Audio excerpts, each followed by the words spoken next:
Sejam muito bem-vindos ao nosso segundo episódio da nossa resenha de especialista. Eu sou a Jéssica Costa e hoje eu vou falar com ela, que é enfermeira gerencial de uma clínica que atende cerca de 200 pacientes por dia, a enfermeira Sandene Klein. Seja muito bem-vinda, Sandy. É um prazer imenso te receber aqui.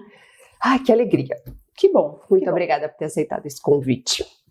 Para começar, queria entender um pouquinho sobre o que uma enfermeira gerencial faz. Claro que hoje a gente imagina, né, que a enfermeira se restringe aos atendimentos exclusivos com o paciente. Isso na verdade é algo que é novo para a enfermagem, né? E não novo para a enfermagem como meio de cuidado, mas sim novo para a enfermagem após a formação, né? A gente tem uma formação muito básica, que é uma formação mesmo do cuidado com o paciente, é uma formação onde a gente aprende a identificar patologias, né, a trabalhar com a equipe multidisciplinar, mas aos pouquinhos a gente vai vendo que a nossa parte administrativa ela é muito mais ampla e que o nosso domínio dessa parte administrativa, estratégica, ele vai muito além do cuidado apenas com o paciente. Eu diria que hoje trabalhar como gestora numa área de enfermagem e numa clínica como um todo é sair fora da caixa. Né? Não é o padrão da profissão. Não é o padrão. Tu vai ter que pensar em sair fora da caixa como um todo. Eu sempre penso em algo com estratégia, né? Estratégia é aquilo que a gente não sabe se vai dar certo, mas que a gente tem que arriscar, né? O contrariar, né? E o não concordar com alguma coisa da equipe, da direção, faz parte desse plano estratégico que estão esperando. E o administrar pessoas já é uma incumbência do próprio enfermeiro.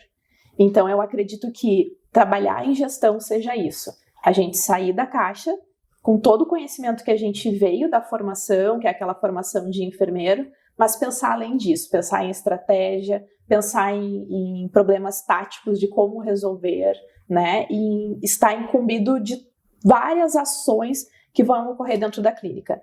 Tanto para o cuidado do paciente, que, claro, continua sendo centralizado, né? O cuidado continua sendo centralizado no paciente, mas sim saindo fora disso tudo, pensando na parte financeira, na parte de ocupação, na quantidade de tempo que eu vou gastar, entender tudo isso e colocar tudo dentro de um único globo que eu vou trabalhar em função desse paciente, em função do lucro também que eu preciso ter e do planejamento estratégico que eu vou montar junto com essa empresa e tentar seguir ele, né, acompanhando indicadores. Então, é algo muito global, mas que eu acredito que saindo fora da caixa, a gente consegue atingir o objetivo. E dentro da tua formação, aonde que tu foi adquirindo essas skills, né, por onde que tu passou, que isso fez sentido de tu ter essa experiência em gestão para poder aplicar tudo isso fora da caixa hoje que tu comentou?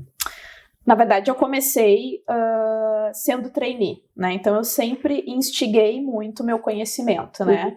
Hoje eu nem sei se existem trainees ainda, mas eu terminei a minha formação e entrei como trainee num setor de emergência.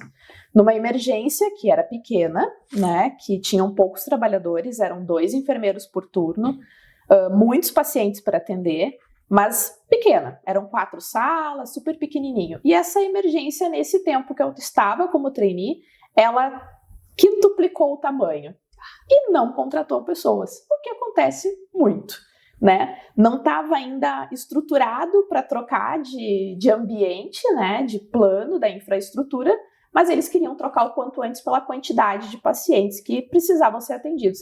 E não tinha dado tempo de fazer as contratações. Então, nesse primeiro impulso, já como trainee, recém-formada, eu já tive que assumir um papel completamente diferente, que era um papel de administrar o caos, né? Administradora do caos. Administrar o caos, porque eram 2 enfermeiros por turno, onde teriam que ter de 4 a 5 enfermeiros no turno. Então, aos pouquinhos foram se contratando pessoas, né? A gente que estava como enfermeiro mais antigo, né? Mesmo tendo menos de 1 ano de casa, foi treinando esse pessoal, essa equipe que entrava nova e administrando aquela equipe para que aquilo funcionasse dentro de uma sala enorme, ampla, né? Um espaço bastante grande com muitos pacientes. E eu senti que aquilo fazia parte de mim.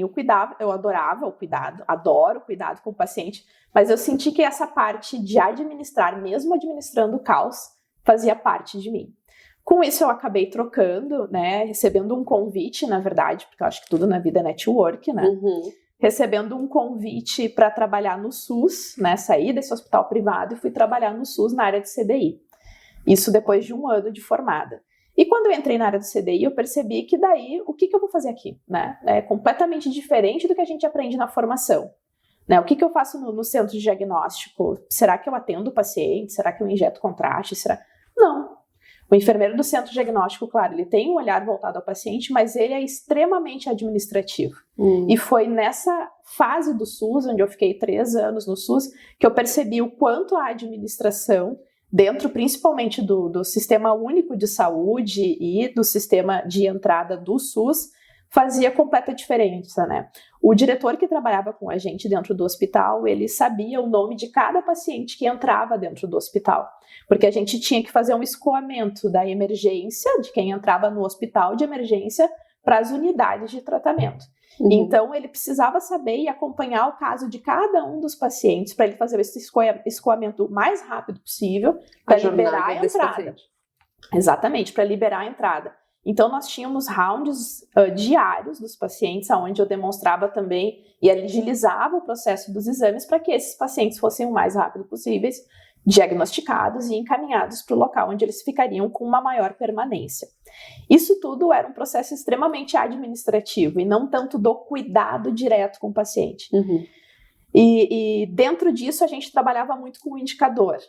Eu tenho um indicador de que eu tenho um prazo de exames para entregar em tanto tempo para tantos pacientes, um percentual de tantos pacientes foram transferidos para tal hospital. A minha entrada tem que ser de 200 pacientes por dia dentro da emergência, mas eu tenho que escoar em torno de 50 pacientes por dia para o hospital, que são coisas que a gente pensando na parte do cuidado, a gente não raciocina que isso funciona assim. A gente acha que tem que entrar, a gente tem que tratar, e depois o resto, sei lá como é que acontece. A maioria dos enfermeiros pensa assim, não sei, vai transferir. Mas era um objetivo que a gente tinha de atingir metas e indicadores que a gente precisava cumprir, que eram diários. E isso foi trazendo uma satisfação, né? Quando eu acabei indo daí de volta para o CDI, já como gestora, de uma clínica privada, que é onde eu estou até hoje, né? Isso fez toda a diferença. No primeiro momento, eu fui contratada como enfermeira assistencial, porque vinha de uma época e, na verdade, de uma história que as enfermeiras que entravam eram assistenciais. Todas elas eram apenas assistenciais, né? E eu entrei com uma visão diferente, né? Logo na minha entrevista já foi completamente diferente a visão que o diretor teve de mim, né? Entrei nessa clínica e comecei a fazer modificações. Primeiro, modificações de custos, porque é algo que mesmo, tanto no SUS quanto no privado, a gente precisa ter o pensamento de que o custo está saindo de algum lugar e eu preciso pensar em como eu posso reduzir esses custos. Custos não são pessoas, custos muitas vezes são coisas simples, como uma agulha, uma seringa, a quantidade de contraste que eu uso, que na maioria das vezes a gente não sabe quanto a gente está utilizando, principalmente em clínica, né? Em hospital, onde a gente debita a quantidade, a gente sabe um pouco mais, mas mesmo assim acabam não trabalhando nisso. Então eu agi primeiro nos custos da clínica, em segundo lugar, estudei sobre a parte de documentação, então eu entrei fazendo toda a documentação para as auditorias que teriam iniciado naquele período, então eu entrei fazendo muita coisa de documentação, que eu já trabalhava um pouco, mas daí eu acabei estudando um pouco mais para trabalhar em cima disso, e aos pouquinhos eu fui mostrando um pouco do meu planejamento estratégico que eu tinha para aquela clínica ter um crescimento maior. O que eu podia proporcionar de melhorias para que aquilo fosse cada vez mais para frente, para que aquele ambiente fosse também mais adequado para se trabalhar. Porque eu acho que se não forem as pessoas também, o jeito que tu trabalha com as pessoas, que tu lida com quem está junto contigo lá na linha de frente, também não vai conseguir atingir os objetivos. E dentro disso que tu falou das pessoas, atualmente na clínica, Tu gerencia quanto? 50 pessoas? 55? Na verdade, hoje eu tenho 60 funcionários. Eles são divididos entre técnicos de enfermagem, técnicos de radiologia, pessoal de recepção, pessoal de call center, né? Esses são os contratados. Depois eu gerencio alguns terceirizados, então eu trabalho com a área comercial hoje, né? Eu trabalho juntamente com a física médica e também faço a gerência de toda a parte médica, que são em torno de 45 médicos que eu trabalho todos os dias. E como que tu faz para lidar com essa galera toda? Não sei. Não faço ideia. Não sei. Enlouquecendo. Quais são os requisitos, assim, não tanto nessas questões mais terceirizadas, né? Porque a gente sabe que ali a gente vai fazer uma gestão de conflitos, Sim. alguma coisa assim, mas com a tua equipe direta ali, né? Como que é e como isso faz diferença para quem tem um consultório, para quem tem uma clínica? Quais são os pilares, as bases fundamentais para que aquilo funcione? Sim.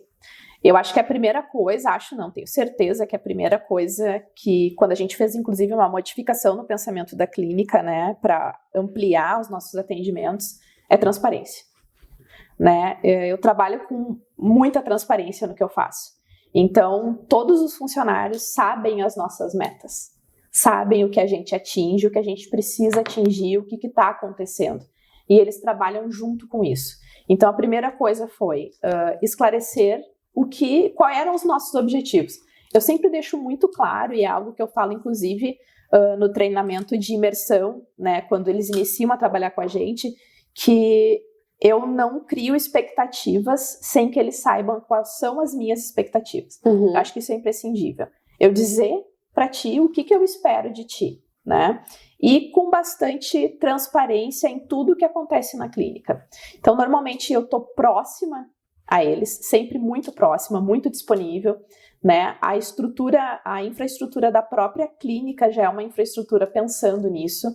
As salas, elas são todas de vidro, então existe essa transparência, inclusive na infra que a gente criou, já para que o funcionário que está circulando se sinta à vontade para entrar na minha sala e conversar sobre qualquer assunto, né? Então, primeiro, transparência. Segundo, o pensamento do que eu tenho de expectativa neles, ele é claro, bem claro, tem que ser claro o que eu espero deles. Se as expectativas não forem atingidas, eu sempre vou chamar de imediato. Eu não vou deixar aquela situação ir empurrando com a barriga até chegar o dia que, o que aconteceu? Eu achei que estava tudo bem, não estava. Então, assim, expectativa, e eu te digo o que eu tô esperando de ti e qual foi o resultado que tu atingiu. E eu vou te chamar sempre pontualmente, né? Eu deixo isso já bem claro, já na entrada dele no primeiro dia da clínica. E trabalhar junto, né? Eu tenho ponto de vista, e não sou só eu, né? A própria direção da clínica tem esse mesmo ponto de vista, que foi algo que me fez, inclusive, trabalhar lá, que eu tenho que saber, pelo menos um pouco, do que meu funcionário está fazendo. Eu não preciso saber a fundo o que ele faz, até porque cada um tem o seu papel dentro da clínica, todos os papéis são importantes, mas eu preciso saber o mínimo do que ele está fazendo para saber o esforço que ele coloca naquilo e que é importante para mim também.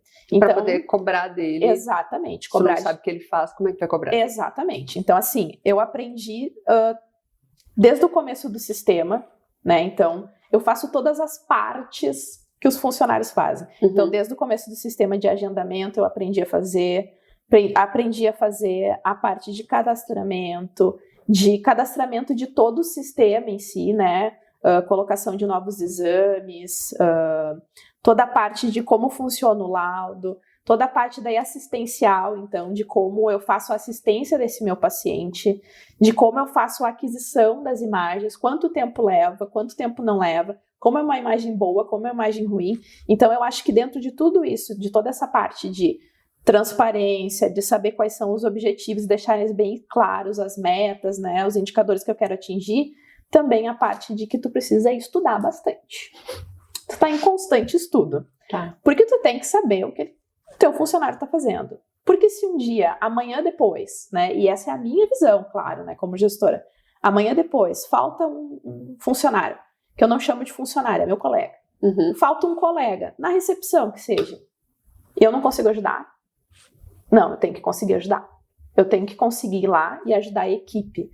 Hoje eu tenho 100% de certeza que a equipe me vê como parte da equipe. E não como apenas líder da equipe. Porque eles sabem que se apertar, pode me chamar que eu tô lá na frente junto com eles. Se apertar para atender um paciente, pode me chamar que eu tô lá atendendo um paciente junto com eles. Então acho que isso faz toda a diferença. O que eu queria te perguntar que eu acho que pode ser muito útil para médicos, para pessoas que têm clínicas. Qual o erro que tu vê hoje mais comum de um consultório, não necessariamente uma clínica tão grande, mas um consultório menor, que às vezes não consegue dar conta dos seus fluxos, que às vezes falha no atendimento do paciente, que deixa o paciente sem resposta, o que precisa ajustar para isso funcionar redondinho, mesmo com uma equipe mais enxuta? Identificar o objetivo daquele consultório, né? Se o objetivo é ter uma demanda grande, uma agenda lotada, né? Onde eu consiga preencher todos os horários dessa agenda, ou eu quero ter uma agenda específica, né? O que a gente discute muito hoje é que muitos especialistas estão atendendo apenas privados. Muitas vezes vale a pena eu atender um privado em 1 hora e ele voltar comigo e achar que eu sou um médico que fui atencioso, que fiz um fluxo correto, do que eu atender 4, 5 pacientes naquele mesmo tempo, né, que normalmente vai ali de 10 em 10, 15 em 15 minutos, para convênios que dão um ressarcimento baixo. Então, entender qual é o meu objetivo. Meu objetivo é demanda ou meu objetivo é qualidade. Pode unir os dois? Pode, mas tem que ficar claro. O que eu acredito que possa estar acontecendo em muitos locais é que esse objetivo não é claro para o paciente não é claro para a recepcionista e para o médico, né? Eles não conversam sobre isso. Então, muitas vezes a recepcionista está lá atendendo e ela vê que está atendendo de uma maneira que não é uma maneira legal. Eu não vou atender o WhatsApp porque o médico não vai atender mais ninguém hoje. Então, nem adianta eu atender, porque ele não atende quase ninguém, atende 3 pacientes por dia. Talvez esse seja o objetivo dele, só que não é claro para ela. Qual é o objetivo dele? Não, eu prefiro atender 3 pacientes por dia, porque eles vão me render a mesma quantidade que se eu atendesse 15 pacientes. Então, é esse o meu objetivo. Tu sempre vai marcar para frente e tu vai ter um discurso de acordo com aquilo que a gente combinou, né? Eu acho que falta essa interação entre uma coisa e outra. Esse é o primeiro ponto, né? Agora, se eu tenho o objetivo de fazer fluxo, demanda, encher a agenda, aí eu tenho que pensar em quantidade de equipe também, né? Eu vou desenhar esse fluxo de acordo com o meu objetivo. E eu acho que é isso que falta muitas vezes dentro de um consultório. Eu desenhar o fluxo de acordo com o objetivo que eu tenho. Muitas vezes não é eu colocar mais pessoas se meu objetivo não é atender muita gente, é atender com qualidade. E eu deixo claro isso. A gente pode perceber isso muito fácil dentro de consultórios de cirurgia plástica, né? Tu vai num consultório de cirurgia plástica, eles estão lá te esperando com um cafezinho, eles estão lá te esperando com uma xícara personalizada, um guardanapo personalizado, aquele cheirinho na clínica, a recepcionista super solícita, o médico te atende, examina com calma, e na grande maioria das vezes ele é particular, né? Ele tá cobrando ali o valor da consulta dele pela entrega que ele tá dando. E a recepcionista sabe disso, por isso que eles estão alinhados. Mas daí eu vou num consultório, enfim, de outra coisa, um gastro, alguma coisa assim, que ele tá atendendo um atrás do outro, às vezes não tem nem água na bombona que tem ali, né? Porque eu não tive tempo, eu botei a mesma uma recepcionista a atender e eu tô atendendo de 10 em 10 minutos, que por muitas vezes vai atrasar, porque é um paciente idoso que não trouxe os exames, tá tentando abrir no celular. Então, assim, uma questão de organização. Exames, tem exames anteriores? Questiona já na recepção, né? São ideias que a gente dá, questiona na recepção, questiona na confirmação. Diz, olha, tem exame anterior? Já não quer me mandar pelo WhatsApp? A secretária pode deixar impresso, que sempre vai ter um momento ocioso, para fazer com que essa demora, esse atraso, muitas vezes, de uma agenda lotada, que foi a tua opção de objetivo, reduza, que o paciente se sinta mais confortável. Então, eu acho que é basicamente isso. O teu objetivo adaptado ao teu fluxo de atendimento. Essas duas coisas têm que casar muito bem. E tu comentou agora sobre essa experiência do paciente, né? Tu acha que isso faz realmente muita diferença? Faz muita diferença mesmo, assim. O que a gente vê, por exemplo, onde eu trabalho hoje, é que a gente modificou completamente a experiência do paciente no diagnóstico, né? Hoje o nosso paciente ele volta justamente pela experiência. A cada vez, a cada novo ciclo que a gente faz de melhoria dentro da clínica, a gente tenta melhorar a experiência dentro da clínica, né? Então, a gente insere coisas novas, como hoje eu tenho um encantador de clientes, que a gente chama, que é alguém que está tendo justamente essa visão de como está sendo a experiência do meu paciente, né? Muitas vezes é um paciente que está em jejum há muito tempo, é o enxergar ele como um indivíduo e não como alguém que está ali no meio da população que vai fazer exames. Tentar pescar aquele paciente como indivíduo e tratar ele como indivíduo. Essa experiência vai ser única para esse paciente, né? E isso a gente vê muito acontecendo em consultório, né? Como eu mencionei ali no consultório particular, enfim, a gente vê isso acontecendo como experiência, né? Mas a gente não via isso acontecendo em grande massa. A gente não vê isso acontecendo dentro de uma clínica que atende ali, às vezes, 50 pessoas, em questão de 20 minutos tem 50 pessoas na recepção. E sim, a experiência desses 50 tem que ser diferente. Então é pensar no ambiente, pensar no cheirinho que tem, pensar no fluxo de distribuição desses pacientes nos corredores, se eu tenho local para eles ficarem acomodados, se eles não estão com frio. Então a gente tem que pensar como um todo realmente, porque essa experiência vai trazer. Tem algo que eu sempre digo, principalmente assim, pensando em saúde privada, né, convênios e privada. O paciente, ele não vai voltar na tua clínica, mesmo o médico indicando se a experiência dele foi ruim. Existem duas maneiras de indicação. É o médico que indicou a primeira vez, e aí tu vai. Mas se tu não gostar, tu não vai voltar mais. E a segunda vez é porque tu escolheu estar ali. E se fizer uma investigação com os pacientes, a grande maioria escolheu estar ali. E por que eu vou escolher estar se eu não fui bem recebido, se eu não fui bem atendido, né? Eu acredito que a cultura de que pensar que o próximo pode ser eu é a ideal. E falando dessa questão de médicos e enfermeiros, tá? A gente sabe... Que polêmico. Que rolam uns atritinhos. Mas, enfim, é uma realidade de muitos locais. E eu acho que justamente por uma diferença de formação, por questões de hierarquia, eu acho que, né, tem vários ruídos ali. Eu queria que tu me falasse um pouquinho da tua experiência com isso, porque como gestora, né, tu faz uma gestão também dos médicos da clínica e como que isso é recebido, como que isso é aceito, né, até para quem pensa em trabalhar com uma enfermagem em gestão ou para os médicos que, né, têm justamente esse preconceito com essa profissão aliado numa gestão. Então, queria ver a tua opinião sobre como é que é, né, a tua experiência com isso. Sim, é bastante polêmico, né, essa questão de médico com enfermeiro, tá? No começo da carreira sempre é tudo muito difícil, né, e aos pouquinhos tu vai aprendendo. Eu acredito que o principal ponto entre médico e enfermeiro é conhecimento. Tu precisa demonstrar que tu tem conhecimento. E não é demonstrar que eu tenho conhecimento em uma coisa só. Eu tenho que saber me colocar, eu tenho que ter vocabulário, né? Conhecimentos gerais, que nem eu falo. Tu tem que ler um jornal, tu tem que ter conhecimento geral. Pode ser que assim, e é algo que eu falo, eu consigo hoje conversar com pessoas que têm um nível aquisitivo baixo e converso com elas de maneira fluida sobre assuntos, assim como eu converso com pessoas que viajam 10, 15 vezes por ano para o mundo inteiro e de maneira fluida também. Eu acho que tu adquirir vocabulário, tu adquirir conhecimento técnico, tu acaba adquirindo respeito, né? Isso é aos pouquinhos, né? O que não pode acontecer é tu te retrair só dizer sim. Né? Eu acho que isso funciona em qualquer tipo... Pra não incomodar. Exatamente, isso funciona em qualquer tipo de relacionamento.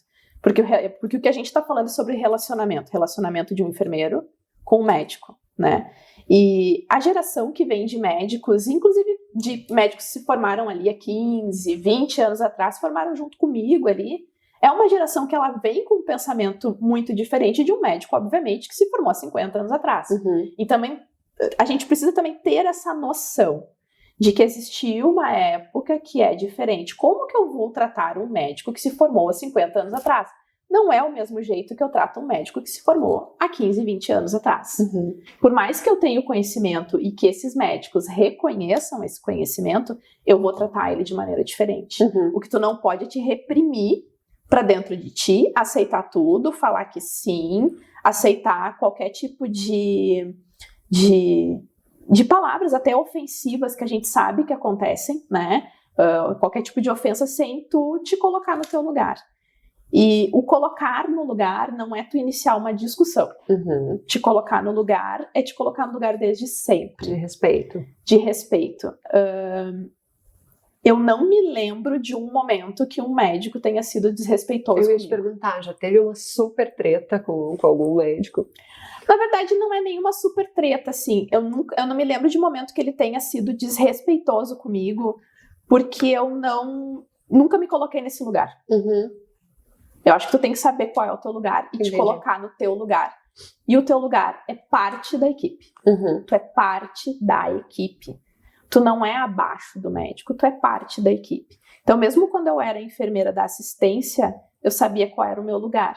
Então, eu era parte da equipe. O que eu posso opinar, o que eu não posso opinar, o que eu tenho certeza que eu posso te dizer. Agora, sim, como existe essa polêmica do médico enfermeiro, não adianta tu falar uma besteira e achar que isso vai ficar por isso.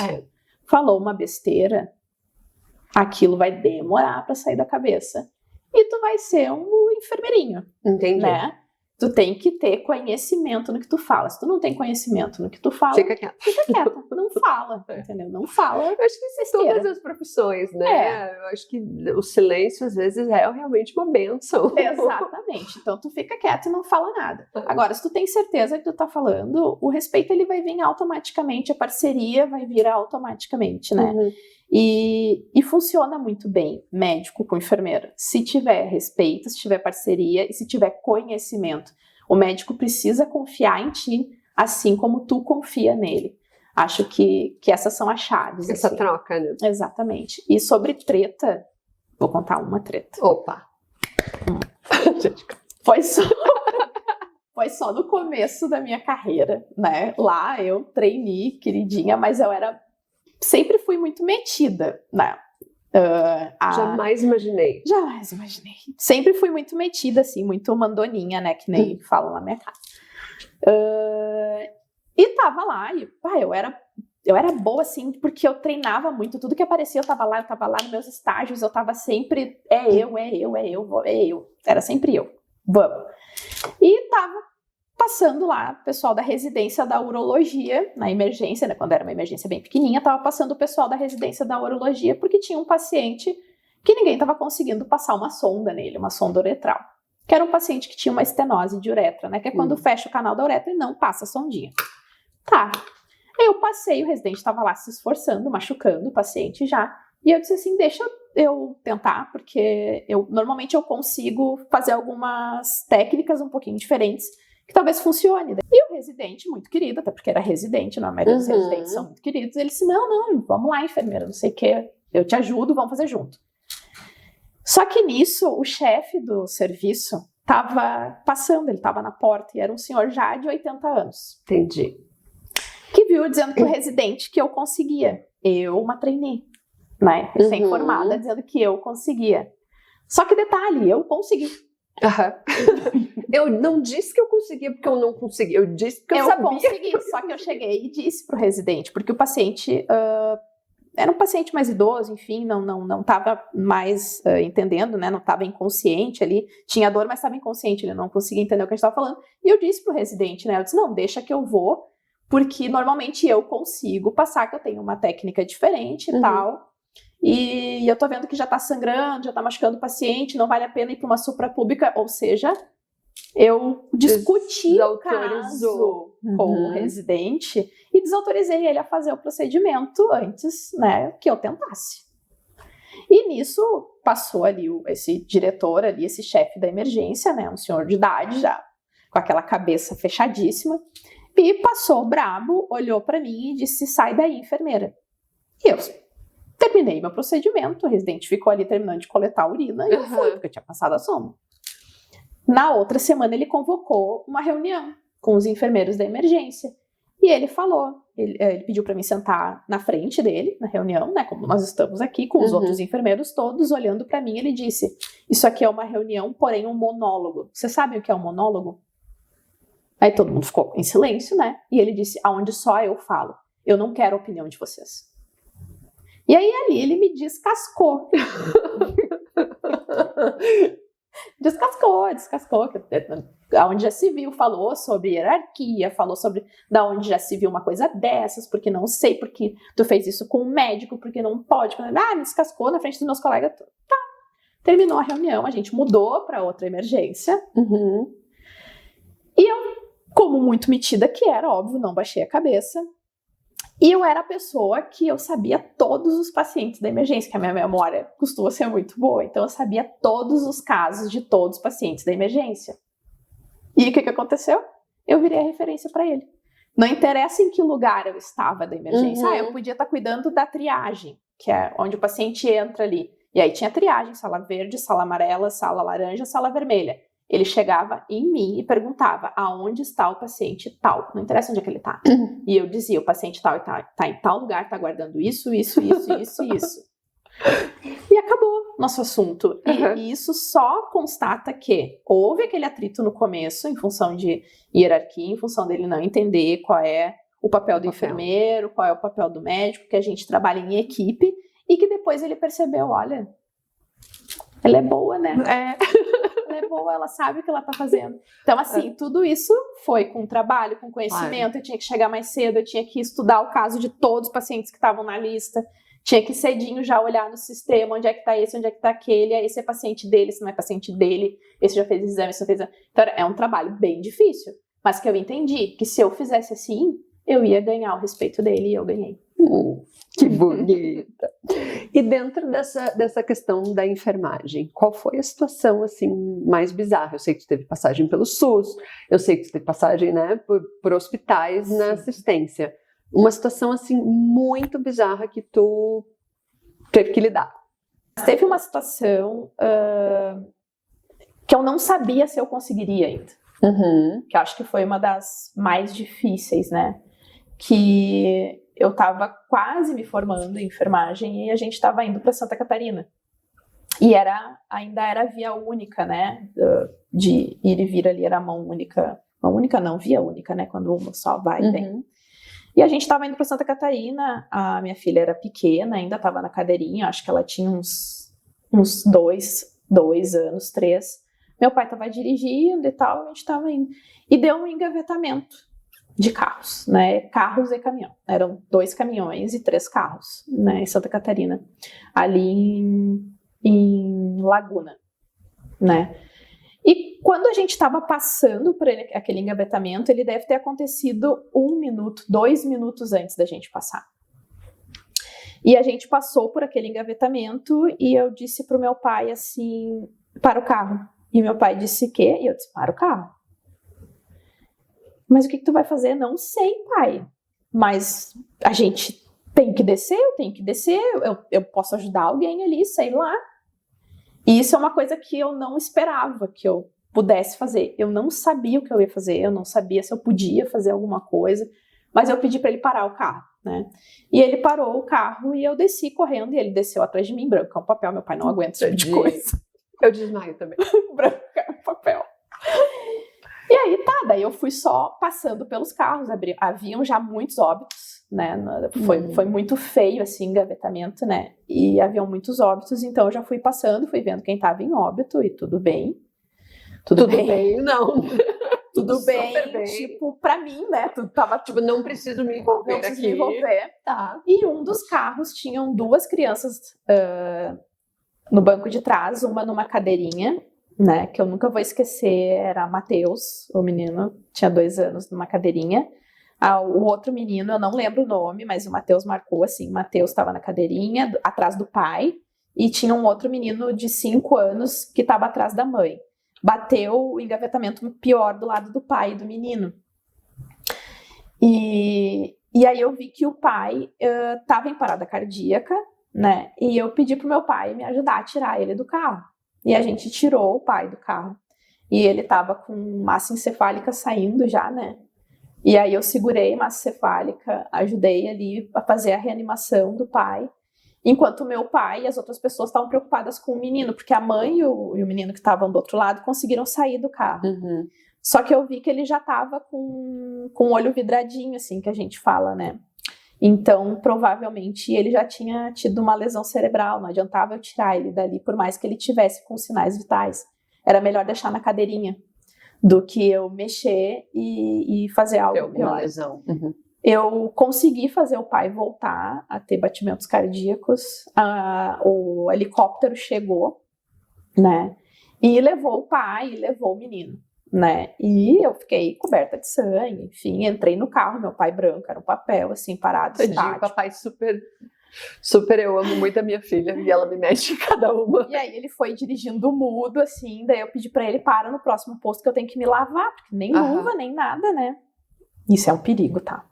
E aí a gente desceu no posto, lavei minhas mãos e tal, e a gente seguiu viagem, fomos para Santa Catarina. Aí na outra semana eu fiquei sabendo que o pai, claro, chegou vivo no hospital, porém teve lesão cerebral, o menino também teve lesão cerebral, mas os dois conseguiram doar praticamente todos os órgãos. Caramba.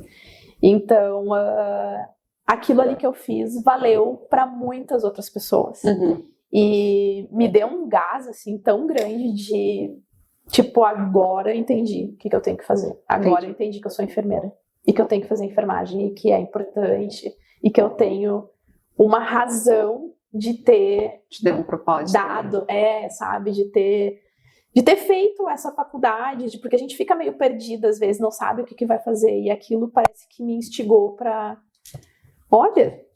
Não é que eu dou certo para isso, sabe? Por mais que não tenha sobrevivido, poxa, salvou quantas pessoas, né? A mãe ali contando no jornal que tinha, né, que tinham conseguido salvar muitas vidas, que iam doar os órgãos, porque deu certo. Então, assim, aquilo para mim, acho que foi a coisa mais bizarra que aconteceu e uma das coisas mais bonitas também. Eu me descobri naquele momento ali, enfermeira. E a tua história com a enfermagem começou com a tua avó, né? Sim. A avó, ela era da capela do hospital, né? Ela nem era enfermeira, nem nada. A avó trabalhava... Aquelas pessoas, eu não lembro como é o nome, aquelas pessoas que vão visitando os pacientes para dar uma oraçãozinha. Ela trabalhava no hospital católico. Não sei. Bem, eu também não lembro o nome, mas é... Da pastoral. A pastoral, sim, pastoral.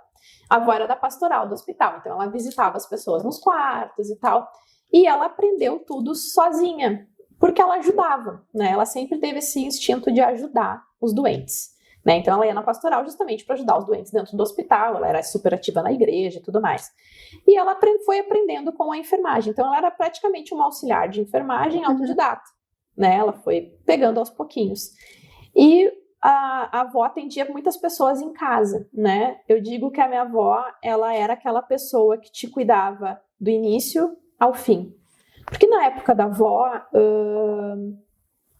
muitas pessoas tinham seus nascimentos em casa, que ela ajudava, né? E não tinha a função de arrumar também o morto para o velório. Então a minha avó também era chamada para ir lá dar o banho, para ir lá botar a roupa, para ir junto no carro até o cemitério, para ajudar aquele familiar. Então a avó, ela realmente cuidava do início ao fim da vida. E ela fazia aquilo com muito gosto, né? Quando eu era criança até achava aquilo meio estranho, assim, principalmente a parte do morto. Mas depois, quando eu fui crescendo, eu fui entendendo, porque a gente é muito parecida, né? Eu também não tenho problema com esse tipo de coisa. Então, eu fui vendo ela tratar, e eu vi as pessoas batendo lá na casa dela. Dona Veleda, meu filho tá com não sei o quê. Dona Veleda, verifica a minha pressão. Tinha aparelho de pressão. Dona Veleda, me aplica uma injeção. Era a Dona Veleda que aplicava a injeção. Até que eu fui ficando maior, e fui vendo que eu queria ir para a área da saúde realmente. E a avó, inclusive, trocava bolsa de urostomia, que é uma coisa que tem enfermeiro que não sabe fazer, né? E a avó trocava a bolsinha de urostomia de um paciente, né? De um amigo dela ali do bairro. E um dia ela me chamou, ela sentava naqueles banquinhos mochinho, bem baixinho, ele deitava no sofazinho da sala dela, ela fazia toda a higiene e trocava a bolsinha de urostomia dele toda vez que era necessário trocar, a avó que trocava. E um dia ela me chamou, ela disse, tu não quer trocar? E eu disse, vó, eu nunca fiz isso. Eu acho que eu tinha uns 15 anos, sei lá.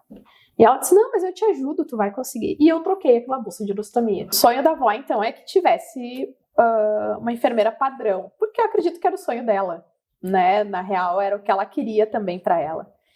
E quando eu entrei na faculdade, na verdade eu tinha muitas dúvidas, eu sabia que eu queria cuidar de gente, né? E eu fiz vestibular para fisioterapia, fiz vestibular para medicina e fiz vestibular para enfermagem. E arquitetura. Nada a ver. Do nada. Por que arquitetura? Porque meu pai achava legal, daí eu achei que podia dar certo, né? E Tá bom. nada a ver. E acabei passando para enfermagem e fisioterapia no mesmo ano. E eu disse, é isso que eu quero. Né? Com dúvidas ainda, como todos, né? Mas eu disse, é isso que eu quero. E quando eu contei para minha avó que eu tinha passado no vestibular para enfermagem, ela saiu espalhando pro bairro inteiro que ela tinha uma neta enfermeira padrão. Que linda. Eu não tinha nem começado na faculdade. Não tinha nem feito a matrícula nada. ainda. Ela já queria que eu fizesse as coisas, ela queria que eu que desse a injeção quando eu tava lá, eu que verificasse a pressão, eu que desse... Porque daí a minha neta é enfermeira padrão, entendeu? Então todo mundo sabia que a neta da Veleda era enfermeira padrão. Então eu acho que muito veio disso, assim, né? Desse incentivo da avó, dessa coisa de eu gostar de cuidar mesmo, né? Além de gostar de falar, eu gosto de cuidar. E eu gosto de cuidar como um todo, assim, né? Eu gosto de botar a mão na massa, gosto também, né? Sempre que eu tenho oportunidade, eu também gosto de fazer essa parte. E com certeza incentivou demais para que eu fizesse. Demais mesmo. Que bonita história. Tu falou agora do cuidar, eu lembrei de uma história de quando eu precisei fazer um exame lá na clínica que tu trabalha. E era o contraste, né? E na época eu tava com uma anemia tão absurda, uma coisa tão absurda, já tinha furado as veias tanto, que ninguém conseguia pegar a minha veia. E aí chamaram quem? A enfermeira padrão. E aí veio a enfermeira padrão e de primeira foi ali resolvida sair, pude fazer o exame. Foi realmente...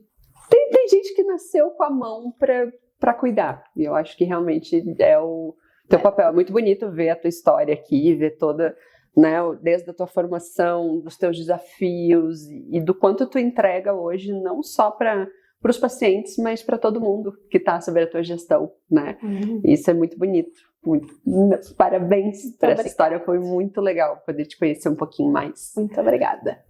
Muito obrigada. E é um prazer, né, poder contar um pouco de tudo que a gente vive, né, no dia a dia, de tudo que a gente luta, né, para conseguir mostrar, e é tão bonito e tão gratificante eu poder dividir isso, né, com outras pessoas e que muitas pessoas se inspirem a cuidarem das pessoas, que os médicos entendam esse papel da enfermeira. Acho que isso é um baita aprendizado também. Sim. Até de saber que podem contar com esse profissional, né? Que pode ser um profissional que dá uma diferença muito grande no seu consultório, na sua clínica, enfim, no hospital. Então, para quem quiser conhecer a Sandy um pouco mais, eu vou deixar os contatos dela aqui, né? O Instagram dela, que é o sandeneklein@hotmail.com. Tá, tem mais algum... .br.com só, eu acho. Não, esse é o teu e-mail. É verdade, esse é o meu e-mail. Mas se quiser me mandar um e-mail, manda um e-mail pra Sandene. Se quiser, né, trazer a Sandene para fazer uma gestão na tua clínica, no teu consultório, manda um e-mail para ela. Mas o teu Instagram... meu Instagram é só Sandene Klein mesmo. @Sandene Klein. @Sandene Klein. Vou botar aqui. Tem mais algum outro contato que tu queira deixar da medicina diagnóstica, para o pessoal conhecer também o trabalho lá? Olha, eu deixo sempre muito à disposição a medicina diagnóstica, né? Ela está sempre de portas abertas, principalmente para colegas, para quem trabalha em clínicas, na área de gestão, na área operacional, né? A gente costuma receber muitas pessoas do estado inteiro para conhecer a clínica e trocar experiência. Eu acho que é enriquecedor a gente trocar experiência. Muitas coisas a gente não cria, a gente copia, e eu acho isso super válido. Então, quem quiser conhecer, eu trabalho hoje na medicina diagnóstica, que fica ali dentro do Med Center, na Avenida Soledade, no 6º andar. Me manda um direct ali no Instagram, ou me manda um e-mail mesmo, né? E a gente combina com certeza. Vai ser um prazer receber. Lá. Com certeza, vai ser um prazer receber e a gente conversar um pouquinho. Ai, que ótimo. Então, muito obrigada e até a próxima.